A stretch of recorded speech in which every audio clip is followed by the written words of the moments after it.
રૂઢિઓ અને પરંપરાઓ દરેક સમાજની ઓળખ હોય છે. નવસારી શહેરને વસાવનાર પારસી સમાજ 100 વર્ષથી વધુ સમયથી ચોમાસા પહેલા વરુણ દેવને રીઝવવાનો પ્રયાસ કરે છે. પારસીઓનો બમન માસ એટલે કે પવિત્ર મહિનો શરૂ થઈ ચૂક્યો છે, ત્યારે માનવ જીવન કલ્યાણ માટે વરુણ દેવતાને રીઝવવા પારંપરિક પ્રથાને અનુસરી જન કલ્યાણની પ્રાર્થના કરે છે. પારસીઓનો બમન માસ એટલે કે હિન્દુઓના શ્રાવણ માસની જેમ પવિત્ર માસ માનવામાં આવે છે. બમન માસ દરમિયાન પારસીઓ માંસાહાર ત્યાગ કરીને પવિત્રતા જાળવે છે અને પોતાના મૃત્યુ પામેલા પૂર્વજોની સુખ શાંતિ તેમજ વિશ્વ કલ્યાણ માટે પ્રાર્થના કરતા હોય છે.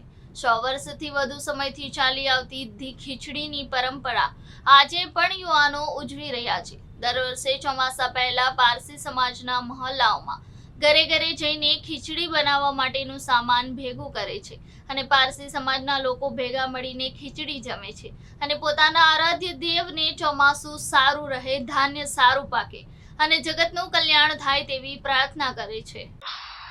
મારું નામ મુશરફ કાસદ છે. જેમ હિન્દુઓનો શ્રાવણ મહિનો હોય છે તેમ અમારામાં બમન મહિનો હોય છે ને આ અમે ખીચડીનો તહેવાર ખાલી નવસારીમાં જ ઉજવાય છે.